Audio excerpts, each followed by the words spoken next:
WestCoast Podcast. I'm Shane, and as with me as always is Trey. Yes, we are coming at you guys with another edition of the West Coast Podcast. We appreciate you guys for hopping in we're doing this a little bit early, 8 p.m. instead of 10:30 Pacific Standard Time, and Shane has some events that he has to attend, so that's why we're on here early. Because any time that we start, it's always Shane's fault. I have to get that out of the way. So whenever there's a scheduling problem, it's always on Shane and not myself. So I just want to throw that out there. But we appreciate you guys for tuning in and the support throughout these podcasts for sure. And we got some crazy NFL news that came on. Shane's Seattle Seahawks traded Geno Smith. Geno Smith is now reunited with his old coach for the Raiders and Pete Carroll. So Shane, how have you been doing these last couple weeks? And what was your initial reaction when you heard the news about Geno Smith? What's going on? Trey, I appreciate it, bro, but you just snitched me out, dude. You just snitched me out. It is really my fault, though. Trey is consistent. I mean, we have definitely been, I will say we have been consistent in the last, 6 months. No, yeah, so the news broke. Like, it's a lot going on. Like, the Seahawks released, like, one of the all-time favorite wide receivers, Tyler Lockett, just recently. Then DK Metcalf wants to get a trade. And then now it came out Friday afternoon that the Seahawks did not want to pay Geno Smith $45 million a year. They said, we'll give you, like, a little bit short of $35 million. And,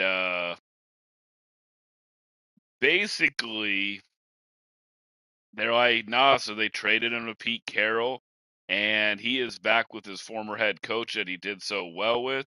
And it is pretty crazy. What's up, Parlay? What about? Appreciate you being in here. So no, Trey, long story short is it is really interesting to hear and really interesting to see what the Seahawks are going to do, because you basically are starting all over on the offensive side for the wide receiver core, and then now you're starting completely over with the quarterback, who he had his ups and downs, but maybe they just saw something different. I did hear the rumor that they are going after Sam Darnold. I will be really interested in seeing if they'll go after him or if they're going to draft. I heard that if they do draft a QB, it will be Dart. It would be cool if they traded up to get Shadir Sanders, but I doubt that will happen. Trey, what do you think about the whole news that came out roughly about 3 hours ago Pacific time?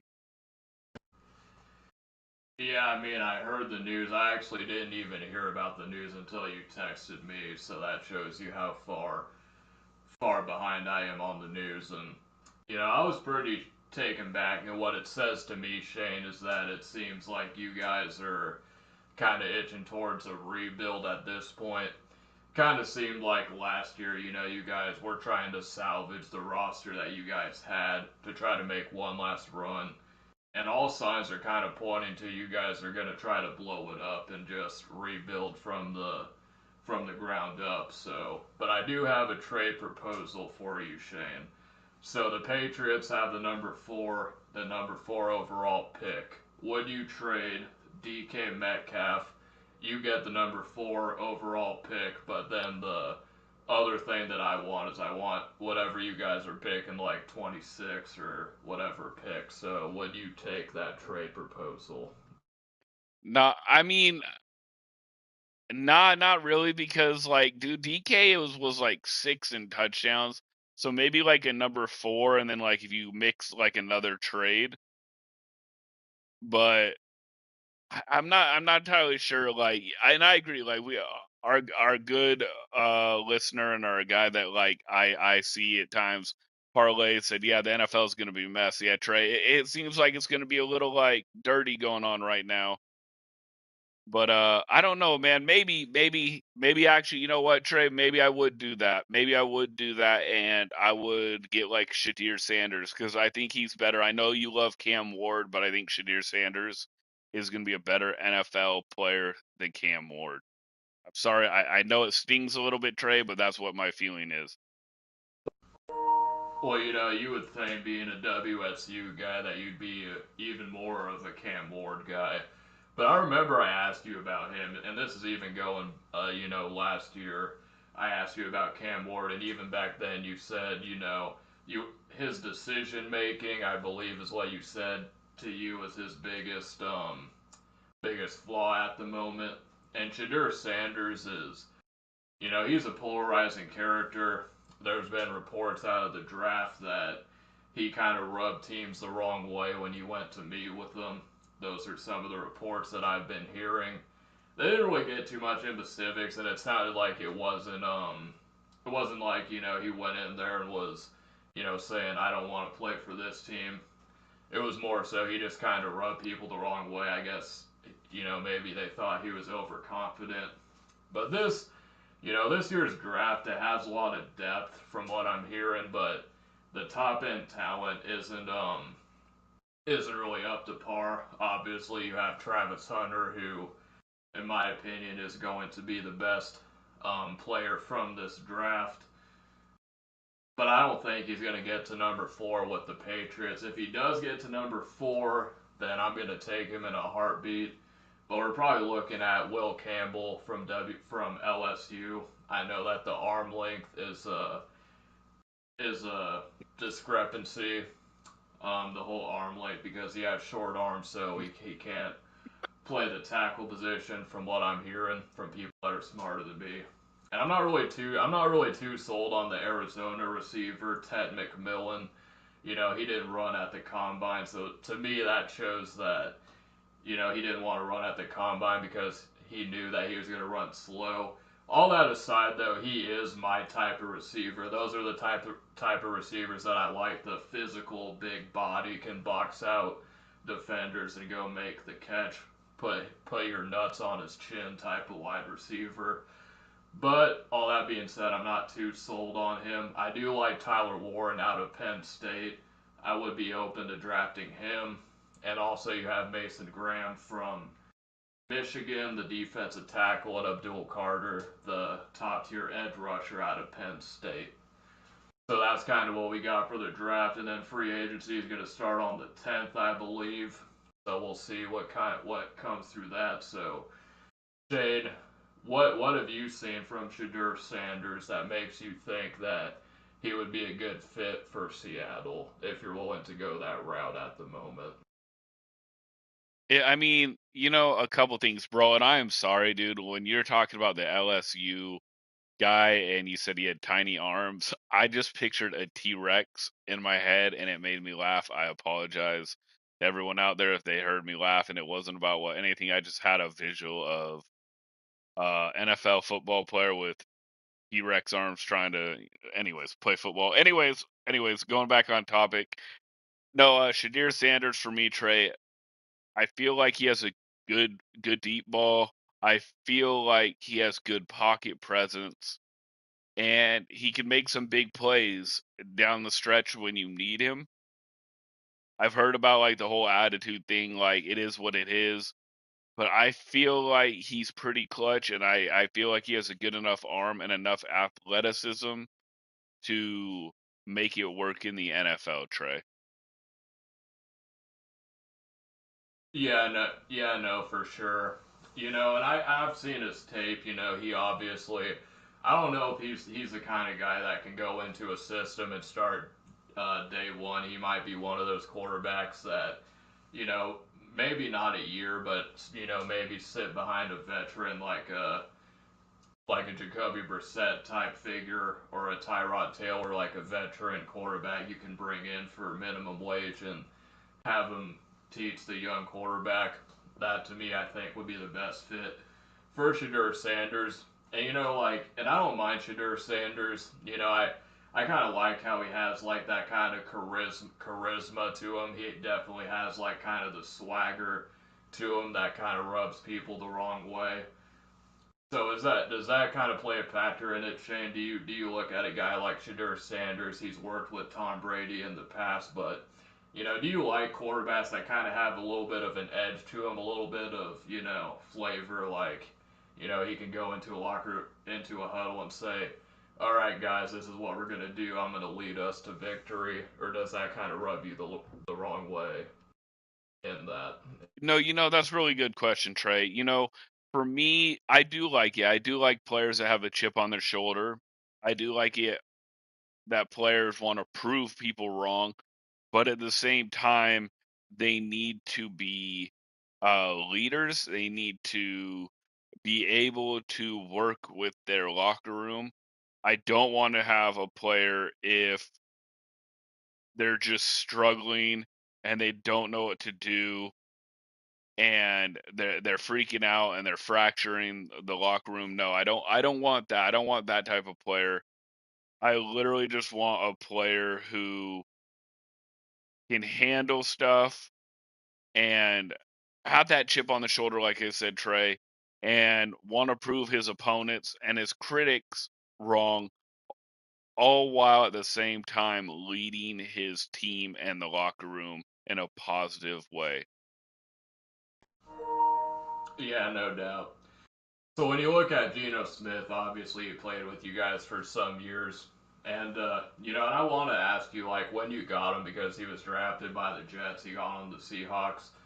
So when it was first announced that he got the starting job, was it a situation where you weren't really expecting so much out of it, and did he, supersede your expectations or kind of under deliver those expectations? And do you think that Geno has some juice left in the tank? Maybe he's not a guy that's gonna lead your team to the Super Bowl, but if he goes into the right situation with some pieces around him, do you think that he's still capable enough to lead a team to a winning season? Yeah, I do, and I think that's why Pete Carroll went and got him. His best stats were under Pete Carroll. He struggled last year without Pete Carroll, in my opinion. Mike McDonald, he had one of his worst years in the last couple of years without Pete Carroll, and I think Pete Carroll fit perfectly for him. He helped calm down Geno, and Geno was getting a little maybe, I don't know if I want to say the word rattled or upset, but I think he talked to him and he knew how to reach him, whereas maybe it didn't work out with Mike McDonald and whatever else was going on last year. Because last year, Geno Smith was a bottom third QB. If you go off a QBR, touchdowns to interceptions, touchdowns, interceptions. The only thing that he was really, really good at was a couple clutch drives and then passing yards, which he was top five. I do think that Pete Carroll can make him do pretty darn good in Las Vegas again. I'm not saying like he is going to be a top 10 QB, but enough to be like 11th or 12th, like he was maybe with Pete Carroll in the past. So I will be interested in seeing on how that's going, you know, going to happen, or if he just basically is a little too old now and it's going to just be the end. But I don't think so. I think he'll have a better year with Pete Carroll next year than he did with Mike McDonald. All right, and now when you look at the bigger picture of things, Tyler Lockett's going to be out. He was a fan favorite in Seattle. I know that you probably have a lot of good memories watching Tyler Lockett play. But then you also, so is Jackson Smith Najigba. I think he's probably going to be trending to your guys' number one receiver. And outside of that, who are some other weapons on the offensive side of the ball that need to step up? And on the defensive side, you guys got a key piece in Tariq Woolen on the defensive side. And your first round draft pick from last year, Byron Murphy. I'm not sure if you got a chance to see him play, if he was able to make an impact in his rookie campaign, but who are some other players that are on the roster that have to step up if you guys plan to make a run in the NFC West? Okay, can you hear me? Okay. My bad. It just glitched out for me. No, they're gonna have to go get wide receivers. Like JSN will be definitely pretty darn good as one of the wide receivers, but they need to go get another top. top name wide receiver, so they're gonna have to spend. Maybe DK does decide not to be traded, and he plays one last year, and they figure it out in the off season. But they're gonna definitely need more weapons on the wide receiver side because right now, like you lost Tyler Lockett, supposedly he's gonna go to the Raiders with Pete Carroll and Geno Smith in free agency. Then you got DK who might be traded, and if he does get traded, which I pretty much sure that he will be traded before the next year's season starts. The Seahawks are going to have to get a couple wide receivers. The rest of it, I'm not that worried about. Maybe go after some linemen on the offensive side to bolster it, like you see, like Philadelphia do. But on the defensive side, I'm not really that worried about it. I feel like they did pretty good. I think that Byron Murphy did really well when he was playing. Tariq and Devon Witherspoon at the cornerback position was really good. I I really think maybe they just need to focus on the offensive line and the wide receivers, but they definitely need to go get wide receivers if DK is leaving as well. Got you. Well, if DK does come to Foxborough, I can assure you I can assure you that Foxborough will take very good care of DK Metcalf. So, if he does come to New England, hey, we'll take good care of him there. I can promise you Hey, that's that. wild. But Hey, that's wild, so if Trey. you I know did with hear Green Bay though. Oh, Green Bay, yeah, Green Bay would be a good fit. Good fit, I think. What if he joins the Raiders and Geno Smith? That would be pretty Well, wild. here's something, Trey. Actually, the Seahawks tried to trade DK and Geno Smith to the Raiders for Max Crosby, and the Raiders said hell no. Yeah, no, I wouldn't take that trade. I mean, it is a blockbuster trade, but Max Crosby, yeah, probably not. But on the Seattle side, I mean, that's a lot to give up. But I mean, that's Max Crosby. Like, can you imagine him on the defense and make it even more relentless than it is now? So, but yeah, it's gonna be interesting to see. So from what it sounds like you kind of like the idea of getting Shadur Sanders in the draft to be the next quarterback. But when you look at, and you also brought up the name Sam Darnold, so would you be fine with any of those if to be the next quarterback, or do you have a preference either way at this point? I mean, if they're like really going on like a soft rebuild and just trying to get the offense line and offense, I would prefer getting a rookie QB that you believe in and trading up. So be it a Cam Ward, be it a Dart, be it Shadir Sanders. I'd rather go there than like a Sam Darnold. But if they're thinking like, no, we can be like competitive and they want to like build up their offense line, right, and then go get some wide receivers, then a Sam Darnold would not bug me too much. We'll see. And Jackson Dart out of Ole Miss, he's going to be in the mix as well. Some of the other quarterbacks I know, Ohio State, Will Howard, he's in the draft, and Will Howard's kind of like a J.J. McCarthy type of quarterback. If you want a guy that's going to keep his hands on 10 and 2 and not turn the ball over, not put the ball in harm's way, basically he's not going to lose you the game, then I think he could be a good option, but his ceiling is pretty low. And then Jalen Milroe from Alabama, I feel like he's kind of like a Joe Milton kind of figure where he's like a ball of clay.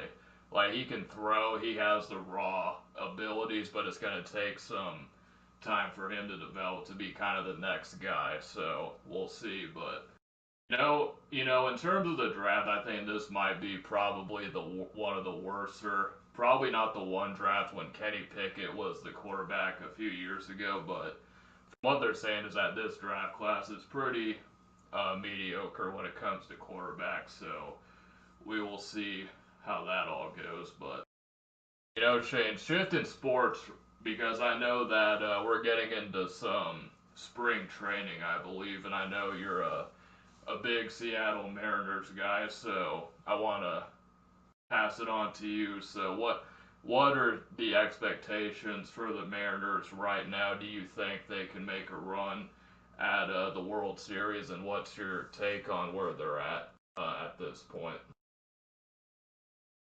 It's the same old. It's the same old thing, Trey. Like they're gonna have great pitching at home because of T-Mobile. Um, then they're gonna have to be able to hit the ball on the road, and their pitching's gonna have to be a little bit better on the road. They really didn't go out and get anyone. The only thing I will say is the outfield, a full year with the outfield with a bunch of athletic players that have pop in their bat. I'm a little excited to see maybe they put a year together, and then hopefully the DH Mitch Garver has a huge bounce back. I thought it was messed up. A lot of fans were sending him and his wife death threats last year because he batted like 100, and he was like our free agent that we got over the offseason last year, and he said he really struggled with the death threats and him and his wife. I still don't understand people like that, Trey, that, that threaten people over a game, right? It's a game. In the end, it's a game. Will I be upset or pissed when they lose? Hell yeah. Will I be ecstatic when they win? Hell yeah. But will I ever threaten somebody over a game? Nah, man. And I'm as competitive almost as anybody you'll ever see. I hate losing more than I love winning. So like, don't get it twisted. I hate losing so bad that it'll stick with me more than when I won basketball tournaments or soccer tournaments. The losses stick with me worse, but I will never, ever send death threats or just racial slurs to people over a game, bro. Like, I mean, to me, that's wild, but I'm hoping for some fun with the Mariners. Like, it's springtime, hope's eternal. Hopefully, the Mariners can, be good this year and make the playoffs. All right, so yeah, we will see, and yeah, and I definitely agree with you. I mean, it's the end of the game. I mean, and it's the same thing with Madden. We've all had people that get on the mics and just talk trash the whole time, and oftentimes it does kind of lead down a path because I don't really have a problem with trash talking. Like if you want to say, oh, you suck at Madden, you have no scheme, your scheme sucks, blah blah blah. I'm cool with that, but oftentimes it supersedes that and it gets into like what Shane was saying about the whole racial slurs and homophobic slurs and calling you autistic and all this other stuff. And just the overall toxicity of it is a thing, and probably not just Madden, but sports and video games in general. But and one thing that I was kind of curious, and I was like looking back on this is, I feel like in Madden lately because I don't really talk to none of my opponents when I play. I mean, I'd say probably like a 10% overall of my opponents who I play, whether that be college football or Madden, will get on the mic and talk to me.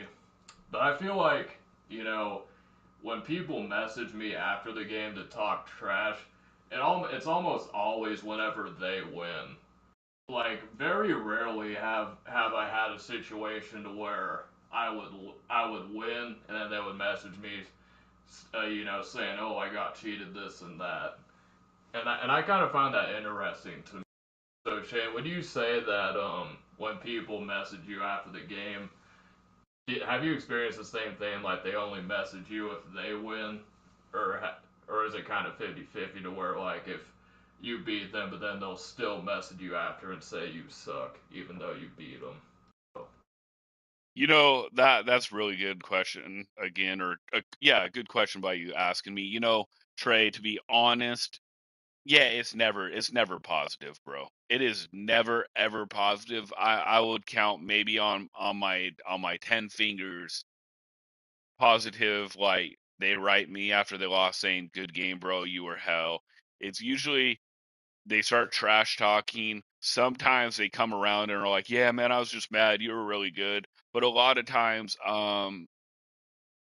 they're very, very angry, and I will there's been actually I don't know if I said this, but like I'm a little bit more like trash talking now again, which I mean probably like it is what it is, but I never really start it.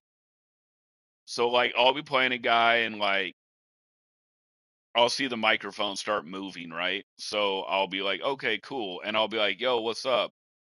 Good game. And even if I'm losing or winning, I'll say that if I see the microphone start to move, right? I will, I'll be like, yo, good game. I couldn't stop it. Or, yo, good game, man. You give me hell. And like, just like the last couple times, bro, in the last couple weeks, like one guy called me a stupid ass white boy cracker or whatever, um, because I beat him. And then yes, then I start trash talking like, bro, you suck. You're not good. Look at it, it's 42-0. And he's calling me all kinds of like names and slurs. And then funny thing is I saw your you and your brother, Trebe, go check out Trebe and go check out Trey's YouTube channels. Um, I was playing a guy a couple days ago, bro, and very very good game, right? And I mean, he was playing hella good, and then I got to stop and score to take the lead, and bam, the microphone jumped on, right? Bam, right there. You see the microphone moving, so I'm like, switch it over because I have game chat muted now, so I don't have to hear these clowns for the most part. It just depends on my mood. And so I'm like, hey man, good game, bro. And he's like, hey man, good game, bro. So he mocked me. And I'm like, oh, okay, bro, like good game. And then he called me the hard R word. So it reminded me of your guys' conversation, you and your brother's conversation last night. Because A, he was a white guy. B, he was from like the South. And I'm like, damn, man, you getting mad because of that? So then he called me it again. So then I started running my mouth a little bit. Then he said that he'd fly over and beat me up. And I'm like, bro, dude, you're so mad over a free video game. Nobody really cares. Not even over money. And then he like kind of shut up and like quit the game. But like, nah, for the most part, to answer your question, Trey, a lot of it is people are just they're just jerks, bro. Overall, they're just jerks. Yeah, no, for sure. And then also, I have to clarify. When me and my brother were having that conversation, we were talking about other people that were using the hard R. Me and my brother definitely do not use the hard R. So I just want to clarify that for the people that are watching this back. Don't try to get me canceled, Shane. I'm just kidding. But you wonder like with all the toxicity and the people that are just jerks playing video games because I mean at the end of the day, like you said, it is a video game, but it's crazy because I feel like I almost became like more competitive because I started getting into Madden and stuff because like even if I know it's just a game, I don't want to lose because then if I lose, then I have to hear this guy talk to me, or he's gonna send me a message telling me that I suck, and 9 times out of 10, if I say, "Will you play me again?" they'll say, "No, I don't want to play you again," and I hate that. Like if you're willing to talk trash to somebody and they ask you to play him again and you back out, then it's like just keep it moving at that point because you're not really built for it if you're not going to back it up with one more game. So, No, do no, you no, think that Trey. it's always going to be like that? Like, do you think that that's just the way that people are, and that it's always gonna it's always gonna be the same? Um, and to clarify your statement about you and your brother, the hard R. No, it wasn't you guys saying it. Maybe I was dumb and didn't say it correctly. But you guys, your brother and his girlfriend witnessed the kid saying it to the stepdad. It had nothing to do with you guys. So just clarifying for everybody. Um, no, I just think that everybody's gonna be like that, Trey. Like I think there's sore losers, there's sore winners. I think there's very few good sports in the world. It's really rare from like competitive sports that I've played in my life. And yes, I'm not a D1 player anywhere. The only where D1 I was maybe going to be able to make is soccer way back in the day, but from all the like the basketball tournaments that I did, the basketball leagues that I did, coaching Pop Warner. it was more a cry fest and negativity than positive. Like when my team went 1-8 in Pop Warner, nobody thanked me and the parents. They all complained like that they should have done better, but like their kids were the smallest kids. Like, and for anyone that doesn't know how Pop Warner works, like I had a bunch of 7, 8, 9 year olds. Or excuse me, it's a 7 to 9 year old division that I was in. They have other divisions, obviously, but the one I was in was 7 to 9, and all my players were 7 years old, but maybe like 1 or 2 9 year olds, and we were going against a bunch of teams that had 8 and 9 year olds. Well, a 9 year old to a 7 year old is a big difference. And it is what it is. Like I was just coaching like my offensive side, we were scoring a lot, but they were small on the defensive side. But instead of being like, "Hey, thank you," they all complained about their kids were too good, and they acted like their kids were going to go to the NFL. Trey, which you know how the percentage is you're not going to make it. Most of you are not going to make it. I never said that because I would never hurt the kids' feelings. But just like in for me playing basketball, like, oh, I'll play you 1-on-1. I beat them. Oh, I wasn't trying. That's what they tell me. I'd be like, okay, let's play for money. And they'd be like, okay. And a couple times they played, but they'd stop once they started losing, just leave. And I could either like punch them in their head and say, give me my money or let it be. But see, you see the negativity. Like, I rarely have anyone say, like, it's a good game. That's why, like, when we play in Hoop Fest, which is the largest 3-on-3 tournament for summer hoops. Um, there's so many fights and arguments at this hoop fest. Anybody can look it up. Spokane Hoop Fest. It's the biggest outdoor 3-on-3 tournament in the world. You have a lot of pros show up and play. And basically, if you don't want to pay extra, which I believe it's like $60 extra, you have to call your own fouls and trade. It turns into a cry fest, especially on the second day when you're in the Elite Eight or Final Four. We've lost Final Four games when, the other team basically, if they missed a shot, they called foul, but they would be basically guarding you like a football player. It's just always going to be like that, Trey, in my opinion. Yeah, no, for sure. I mean, Pop Warner is definitely wild. And I don't know if Shane knows what Clearwater is, but in my area, that's kind of the equivalent of Pop Warner football. I played it for I was late to the party when I first played it because I got in at fifth grade. If I would have got if I would have got in on fourth grade, I'd be in the NFL right now. That was the only thing that was holding me back. But no, I'm just kidding. But I was kind of behind the eight ball with that whole thing. And even back then, even when I was thinking of it, when I was getting into it, I'm like, man, these guys take this a little bit too serious for my liking. And don't get me wrong, there is something to be said because it's supposed to be hard. And there's something to be said for the discipline that it takes, going to practice, showing up on time, doing the right things, being part of a team. Those are all good factors that will carry over to the rest of your life. But it just struck me that was the one thing that I remember about playing back then was just how serious it takes.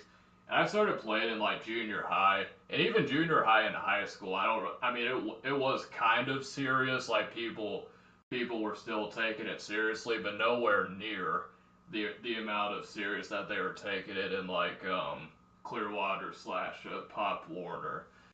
So when you looked at Shane, and I know you said you had parents that said, and we've had this conversation on the podcast before about parents who said, yeah, my kid's going to the NFL, whoop de whoop. Was there ever a kid that you coached that you looked at and you said, oh well, this guy's pretty talented, I could see him? Because if I remember correctly, you said that there was one kid that came over from California that was doing like Barry Sanders jukes and stuff. So what was there ever kids that you thought was a possibility they make it? You know, I was really, really impressed with this one kid. He ended up coming over. I have no idea, honestly, where he where he ended up going or what he ended up doing. But I was really impressed with him. Like, he made one of our players that was really, really good look sub-average, Trey. And that's why there's just levels to it. And, like, I never got to play Pop Warner. It wasn't around when I was young enough. It came after I was, like, a teenager in my area. And it would have been cool to play, but, like, my parents wouldn't have thought that I was, like, gonna go D1 and, oh, he's gonna make the NFL, and they're gonna scream at the parents. Like, they even made, like, they didn't really say like that. They'd be like, "Yeah, you played good," or, "You could have done this," or, just, teaching, but never really freaked out, Trey, about, you know, what they could have and what they couldn't have done with the coaches, and how the coaches ruined, my brother and I's chances to D1. And the best kid that I coached, though, besides the running back that was juking, like you said, and was fast as crap, and I think he was like 11. This was another year that I coached. I don't know what happened to him because we didn't stay in touch. Like, obviously, they went one way after, the year ended. But there was a kid who was a quarterback, and he could throw the ball like really far, Trey, as a young kid. And he ended up, his dad is friends with one of our friends, and so we've run into each other. So the thing is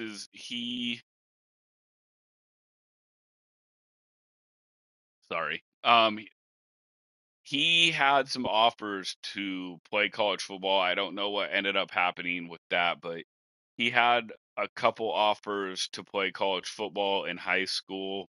It'd be interesting if I could find out if he ended up doing it. But yeah, there's definitely levels to how good people are compared to what their parents really think they are. And don't get it wrong, man, you always want to have the best for your children. But at the same time, yelling at, the coaches 24/7, acting like your kid is, you should be able to have a healthy opinion that, like, most kids aren't going to go to the NFL. Most kids aren't going to go to the NBA and so on. And just have fun. Like, they're 8, 9, 10, 11, and 12-year-olds. They should have fun. Like, I remember in baseball, like, I played when I was, like I said, when I was in elementary school, middle school, and like I said, I was super competitive. I was one of the better players on my team almost year in and year out. But my dad and my mom never, ever, ever made it seem like I was better than my teammates and I was better than the coach, if that makes sense, Trey. Yeah, no doubt. And like you said, there's nothing wrong with wanting the best for your kid. And you hear about stories like the whole Todd Marinovich story, and the modern day example of this would be I don't know if you got to hear the whole baby Gronk story, where and I don't even know where he's at. He like fell off, but his dad was like really into him. He was posting all of his clips on social media saying like his kid was baby Gronk and stuff, and and I don't even think he's really doing too much anymore. So did you ever experience that? Because obviously the whole Pop Warner side of things, but even like growing up in high school, playing soccer, etc. Did you know kids whose parents were kind of like that, to where they were trying to live kind of vicariously through their kids? And on the flip side, say that hypothetically you had a kid that you noticed pretty early on has some athletic abilities. Do you think you would be hard on them? And like, how would you kind of not balance training them, trying to help them out in a way, but also at the same time not try to be a Todd Marinovich situation, if you know what I mean? No, yeah, you definitely make sense, Trey. Yeah, I did hear about baby Gronk. Like, he was like with like in pictures with like like I think it was like he got a picture with like Liv Dunn, who, if people don't know, she became famous for her looks, and she was good at gymnastics. But let's be honest, she got famous because of her look. She's now dating one of the best pitchers in Major League Baseball, Paul Skeens, I think is how you say his last name. And he's super young too, so they're like a power couple. So congrats to them. But nah, man, I I did deal with some parents who thought they were much better than they really were. You know, I witnessed it, and lots of times, you know, as a little kid, you don't pay attention to it much. I mean, I did have a story where I do remember where we had a coach get run out of, and at this time, and it's a couple, and I'm gonna forewarn everybody, so like, I'm not getting into politics here. I'm not getting into any of this banter. I'm just gonna be honest. When I was growing up in Cheney, it was a small country town. It was basically just EW college, and then there was literally like a couple restaurants. One was Zips, and then one was like a nice little restaurant. And as I grew up through elementary, you know, it started to expand. But like, I had a couple friends that like one of our head coaches was, um, he was a black guy. He was a coach, and he was. We were great family friends with him. We were buddies with me, and his kids were really good buddies. What's up, DJ? Long time no speak. Hope everything's good, bro. Anyways, we were really close, and we had a parent. Um, and the kid of the parent that I'm gonna say what happened, I was friends with too, and he was completely, I mean, devastated, completely crushed by what happened. And long story short, they didn't like what our coach was doing at the time, and my buddy's mom called him a very, very bad slur. If you guys know what we're talking about, and my mom and my grandma just freaked out on her, and all that stuff went down. And then we also had a coach a couple years later, man. He was probably my second favorite coach of all time. Um, he was he was homosexual, and we're in a small town, and they basically ran him out of having jobs there. And when we ran into him, my dad ran into him, he looked like he hadn't slept in days. It looked like he had been drinking a lot, and he just disappeared and said he couldn't do it because he was getting very, very hateful mail at the time. um Very, very derogatory and horrible stuff. And yes, Cheney has gotten much better. It's grown. Um, so that's a benefit that I'm proud of when I go back. Now it's a huge college with all um, different kinds of people, different walks of life. But yeah, at that time, man, growing up, like, yeah, there was like, it wasn't open minded like it is now today. And then, yeah, I also had a few parents acting like their kids were gonna be D1 players. So it's not like it's a new thing nowadays that their parents think that the kids are D1 players. It happened when I was a child too, Trey. Yeah, no, no doubt, and and I'm pretty, and and even in the inverse side of things, I'm sure that probably happens. If you have like a predominantly African American neighborhood, and if there's a white coach, maybe the same things. He might also experience some discrimination, so it's not always, oh, it's just the black people coming into the white neighborhoods that get the most crap. But I'm gonna tell you right now, everyone wants to say, oh, people are built equally. They'll always say that, you know, skin color doesn't matter, and that's a lie. like I've been in so many situations. Like, I'm not gonna put anyone on blast, but I've been in so many situations where they'll say that they're not. prejudiced or whatever, but when they're around, other people that they know that they can get away with it, they just say some of the most, you know, like the most crazy stuff. So yeah, I just have to say that because that kind of when you were saying that, that kind of made me remind of a few situations. And also, you brought up Zips. Zips is a very good restaurant for people that don't know. Got some good burgers. They got some mushrooms that I have quite some times that are pretty good. So if there's a Zips near you, you guys want to check it out.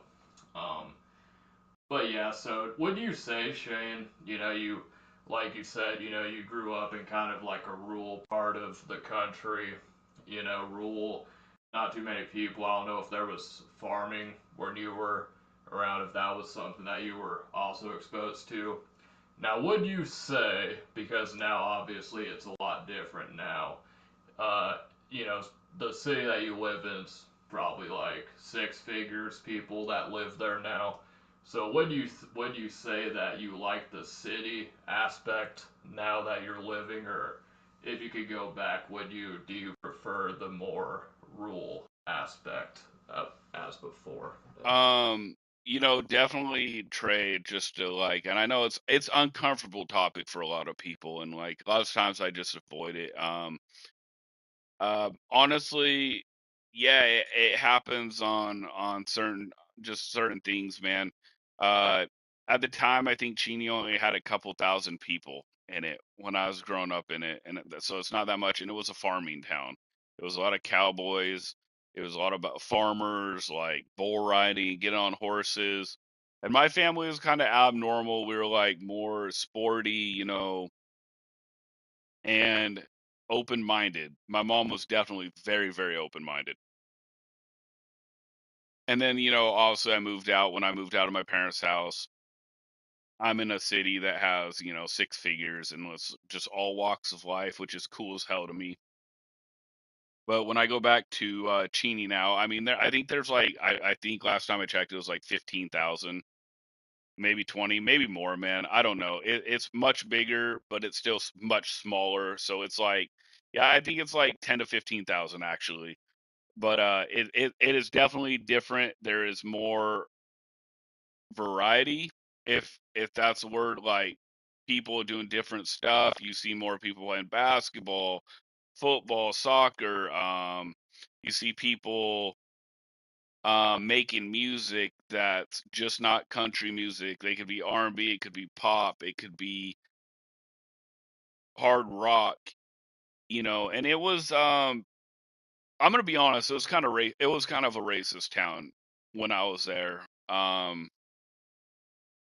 That's why we're the abnormal folks. I mean, I had a lot of for like in high school, for example, and I'm just gonna be like I said, I'm gonna be honest when I say this.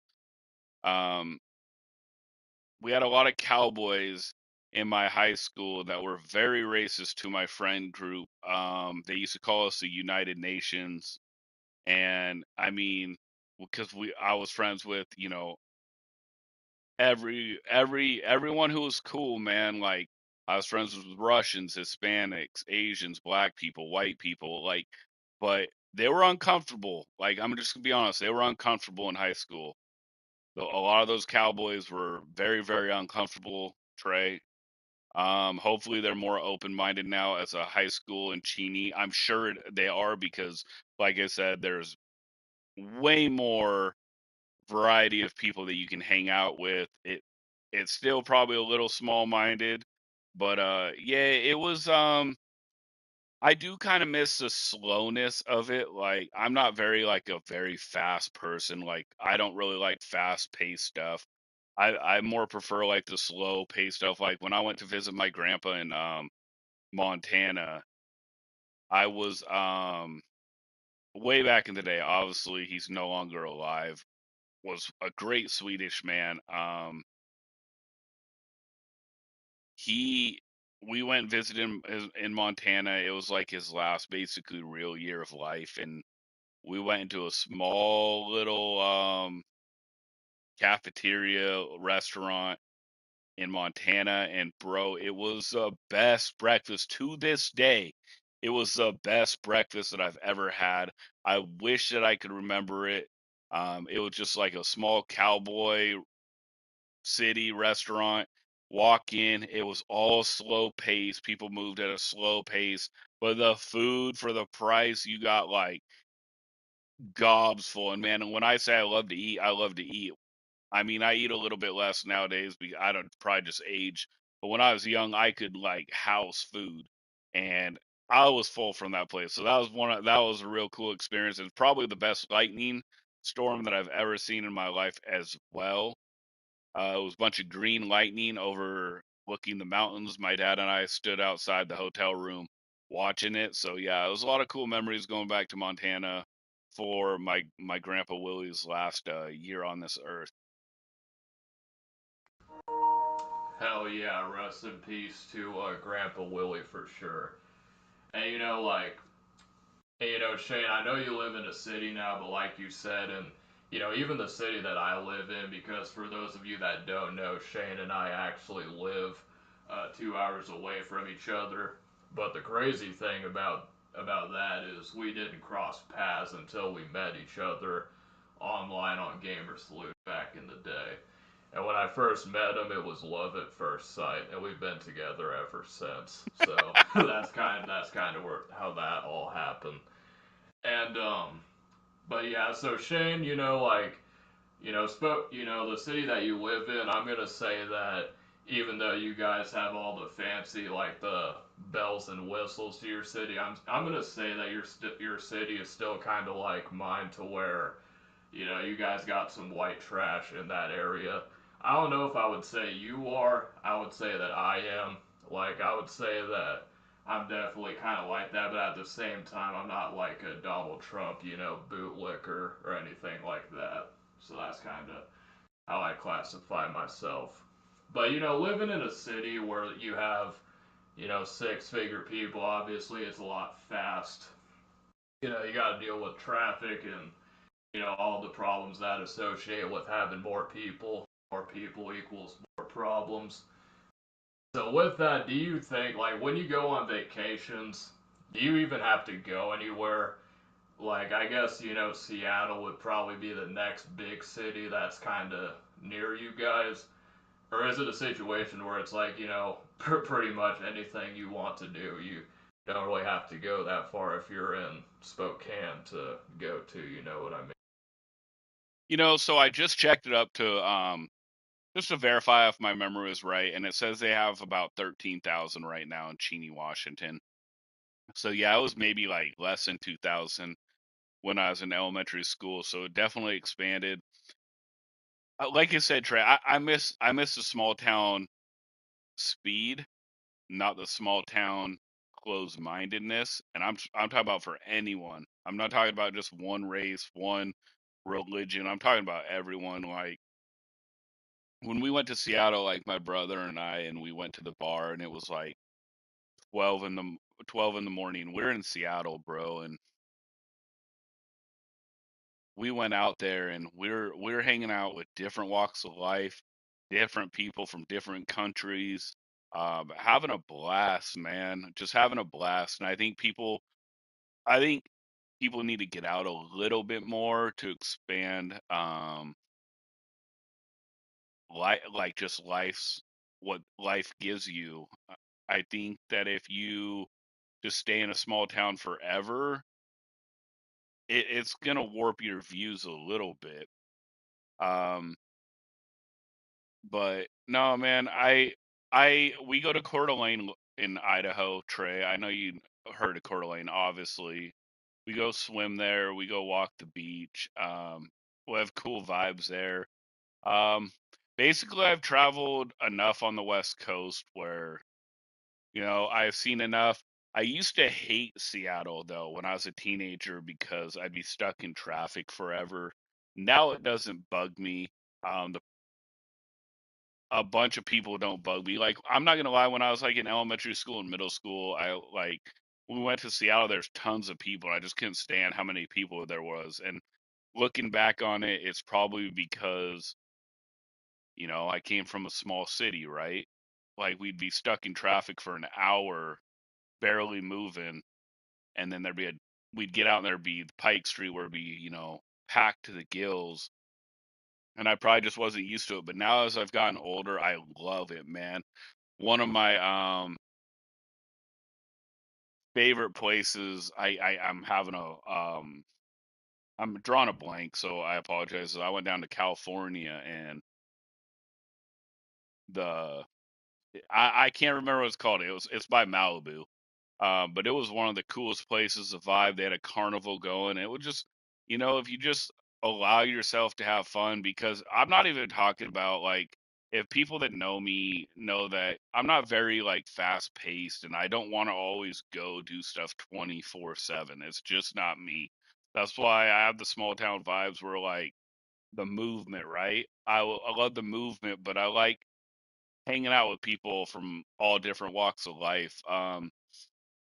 So to answer your question, yeah, I mean, I technically wouldn't have to leave anywhere because if I didn't want to, because there's basketball, there's hockey here. I can watch baseball on the TV, obviously football on the TV. There's restaurants that we go to. We have good nature if we want to walk, and look at stuff in the mountains, which we have huge mountain ranges around us too. Um, but no, if I want to go see like the ocean, I love the ocean. It's one of my favorite things of all time to do is going by Seattle. And like this past year when we went there, um, I just kind of enjoyed it. I watched my 4-year-old play in the sand and like put his like just sit in the ocean water, like shallow, obviously super shallow. And I just enjoyed it. The sun shining off the ocean, like just I try to enjoy it more as you get older, man. And like it's really easy to say like to do something but not actually or say something but not actually do it. So I really enjoyed that. The only thing that I don't really care for, which like my wife loves and my family loves outside probably my oldest son, is like arts and crafts shows. Like I'll tell you this, like if I go one Saturday in the summer, the next summer they want to go see another art show in a different area of town. It's the same crap, the same soaps. I'm not going. Way too hot. Don't want to do it. But overall, yeah, I could do most of the stuff and never, ever, ever have to travel if I didn't really want to. Yeah, so Shane, he is not too keen on the art shows. So if we have any people that watch this podcast that are into art, it's impressive, but Shane's not going to go in the 100-degree weather to watch your art. So we'll just leave it at that. And, Shane brought up Coeur d'Alene. I know I don't know if he still does, but I know Tiger Woods at one point he had a vacation home in Coeur d'Alene, and that's my goal because if I can get this podcast to blow up and I get a place in Coeur d'Alene, then I'll know that I've made it in life because nobody that lives in Coeur d'Alene is a bum. I'm just gonna put it to you like that. But it's crazy, and I was in Seattle in 2018. I I didn't really mind it too much. I actually thought it was alright for the most part. It was pretty sketchy at nighttime. I'm not gonna lie, it was pretty shady at that. But I just find it interesting how you have Seattle and then you have Portland, the two major cities that are in the Northwest that are the completely other way politically. But then when you look at the other Northwest region as a whole, it's a lot different. I always found that was pretty fascinating. And also Portland, that's a city I can't recommend you to go to in good conscience. F that place, but with all that being said, Shane, what are some of the plans that you got going on? Do you plan on getting back into streaming soon? It was a it was a slow week streaming for you, I think. I don't really think I've really seen you stream a lot this week. If I'm wrong, I'm wrong, but what's been going on with that? To go off of like the Tiger Woods things, like, yeah, I know there's a lot of celebrities that go to Coeur d'Alene. funny thing is, this last summer I wasn't there, but my wife was. My brother was there, my sister-in-law was there, and Kim Kardashian came out of Wolf Lodge, which is a steakhouse in Idaho. I don't think it was Coeur d'Alene. Maybe it was Coeur d'Alene, or it's whatever the one was. It's in Idaho, but I guess they go there, and so do other people. But also, I guess they're like she was really cool to them and said hi and stuff, and then got in their vehicle and stuff. But yeah, they have celebrities there. No, man, it's like I'm trying to figure out how to deal with it with streaming, man. Like I said, I want to do this summer with my youngest before he goes to kindergarten, and then obviously I'll have a streaming schedule at nighttime once Madden 26 hits, so it'll be at night and then off and on during the day during the week. So hopefully people will hang out with me at nighttime next year and in the future, like literally next year, Madden 26 and so on. I'm gonna have a consistent schedule Monday through Thursday, like 9 or like 10:30 to 12, excuse me, not 9. It'll be after 10 though. It'll be like 10 or 10:30 a.m. or yeah, Jesus. I apologize. So next year in the evening, Madden 26 and so on, I will be streaming religiously from like 10 or 10:30 p.m. Pacific time until probably at least 12 a.m. It might go longer if we're having fun or whatnot. And then during the day next year, it'll be off and on like I do now. But yeah, I mean, I'm gonna stream tomorrow. I'm gonna do the gauntlet, so I will be streaming tomorrow. I don't know if it'll be the afternoon or the evening. Um, but yeah, I might be streaming like a couple times a week until summer ends. I just want to get out and about. I know like it sucks, but like probably like just the way we figure out is either I'll do it in the evening. I might start doing it in the evening so we all can all hang out and we can all chill again. Or if I just decide to do it during the day, it will probably be only a couple times a week, to be honest, until Madden 26, and then it will be at nighttime. And then I will still stream off and on during the day though. So for the day people, come chill, and then for the evening people, it'll be way more consistent in the evening starting next Madden. So Madden 26, the nighttime will be more consistent. Hopefully, Trey, you can come hang out with me, watch, hang, talk, chat in the stream at nighttime. I don't know what you got going on during the night for the foreseeable future. Well, Shane, I've been known to kind of get busy at the nighttime, if you know what I mean. But no, I'm just kidding. I'll definitely try to be there if I can. And yeah, and then also, guys, I have to make this announcement. Um, by the time we get on podcast again, I'll actually be 1 year older, and it's kind of weird that it seems like around this time I get 1 year older. I don't know why that is or how it is, but I have a birthday that's going to be on Monday, the following, not this Monday, but the Monday after that. So I just had to throw it in there if anyone wants to, say happy birthday, etc. So I have to get that out of the way, and Shane's going to be streaming pretty consistently. Make sure to join him when he streams the gauntlet. He's going to be raging. He's probably going to throw a controller or tell someone to STFU, the classic Madden streamer. But nah, when Shane streams, it's a really cool vibe. And one thing that I can say about Shane when he streams is you see a lot of these other streamers, they like to act like they're too big. Their ego gets in the way and they don't really interact with the chat as much. But with Shane, he's not going to do that. He's always going to interact with you guys, even if, he doesn't want to because, he's losing and he gets a little bit annoyed. He's still going to give you guys attention. And I can also tell you that it's not because he has a smaller channel. I feel like even when he has a bigger channel in the future, hopefully, he's still going to acknowledge you guys, and he's not going to get egotistical and like we see these other streamers to where they get big and then they for everybody or tell their own audience. They tell their own audience to f off, which I never understood that, but Shane is always going to be that. But also, Shane, one more thing before we kind of get out of here and wrap this thing up, because I know you got a hockey game to attend to. There was an incident that we talked about on the podcast where you kind of got into it with the guy at the gym, and you saw him pretty recently at the gym. So could you tell the people what happened in that situation? Yeah. Yeah, well, first of all, yeah, Trey, I will text you on your birthday day.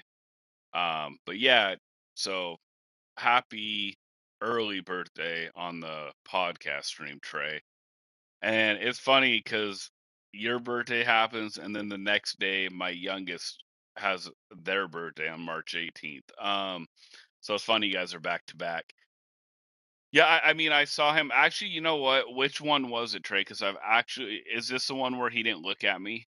Is that the one you're The one talking you're about? talking about? Yeah, like you saw him, and then I guess you tried to look at him, and then like what happened after that? You just kind of acted like you didn't see you or what? Yeah. So okay, so I know what you're talking about. So I was heading out. He was walking in. He went to the front desk, and I was walking towards him, and I was staring at him because and don't get me wrong, I wasn't trying to start anything, but I just want to see, like, I always watch, make sure they don't cheap shot, or I just see what's up. And he acted like I didn't exist, and then I got in line behind him while he was talking to the front desk, and I just kind of was staring at him, and then he just acted like I didn't exist, and then I went and had to get the massage bed after the gym that day. But yeah, yeah. So I mean, basically,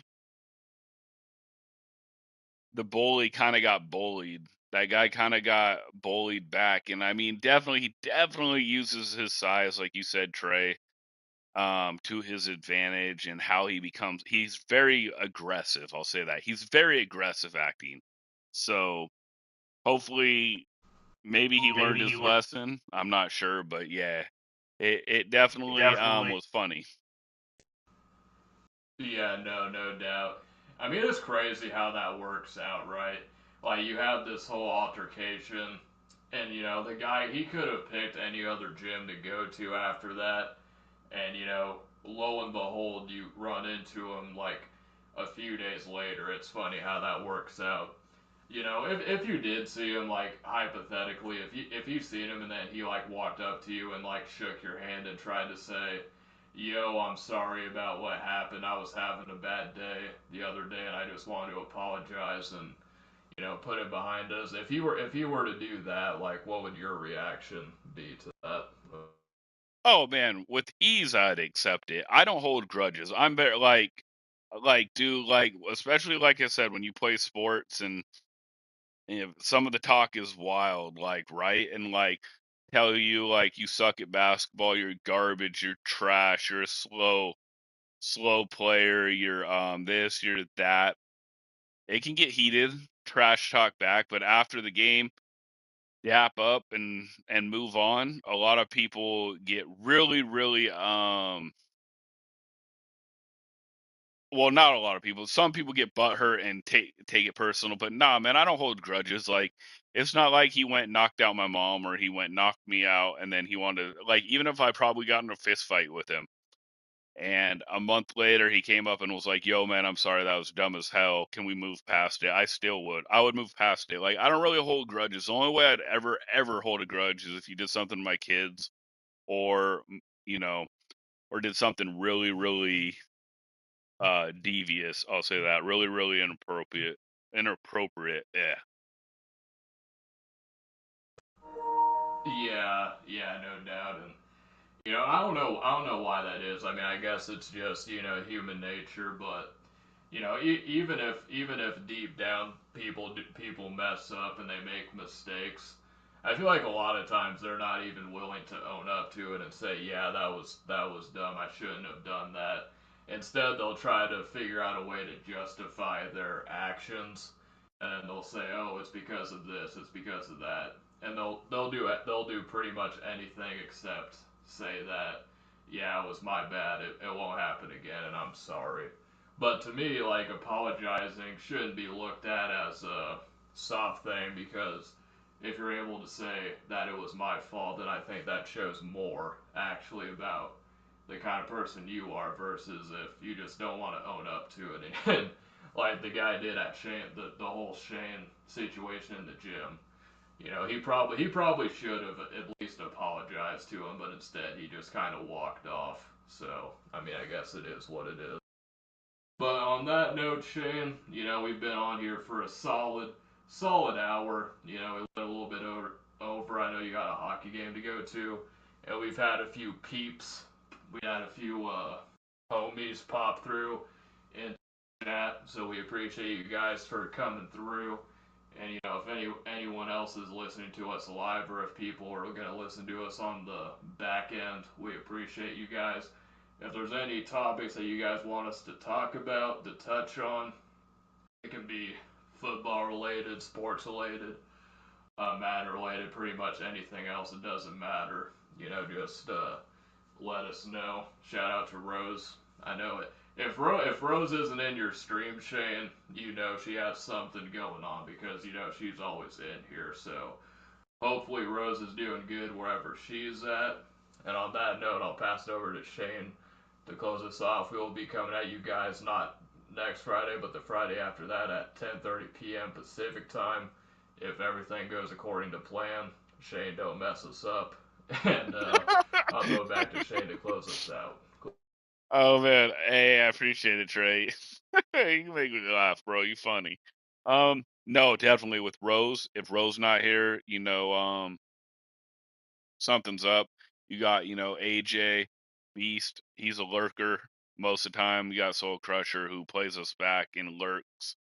Got shout out Parlay, shout out DJ. I mean, we had a lot of people actually come through consistently, so I really appreciate it. And hopefully, man, when I consistently stream at night, starting in Madden 26, where it's like Monday, like I said, Monday through Thursday. I know I've said it, but I'm just doing it so people know. Monday through Thursday, starting next year, Monday through Thursday, 10 p.m. or 10:30 p.m. Pacific time to at least 12 a.m. Starting in Madden 26 in the evening. Hopefully, we'll bring in more people for the podcast, the nighttime listeners, the people that chill that don't know about us, but will know about us hopefully because, if Trey streams or if when I'm consistently streaming at night, people will come in. And then, like I said, I'll still be there for the day people off and on. Maybe you might just get a double dose of me. You might get the days plus, you know, the night times. So we'll see how that goes. But yeah, like I said, just I know Rose asked me in the last podcast, and then Trey brought it up. Yeah, I really apologize, you guys. Like my streams during the day, especially once spring started hitting, haven't been consistent. Like I said, I've been taking the little one out, and I want to do a lot of stuff with him and the family, the older one, and during this summer, and then so it might be only like a couple days a week you see me on stream. And then, like I said, come Madden 26, the grind is back, and you know we will be doing it consistently at night. So DJ, like man, I haven't seen you in a while, DJ man. Appreciate you being in here and dropping in, man. Yes, UMC definitely will be on top of the building next year. So you guys, for Trey, I'm Shane. This was the West Coast Podcast. We will see you March 21st, hopefully at 10:30 p.m. if Shane doesn't screw it up. So we will see you guys next time.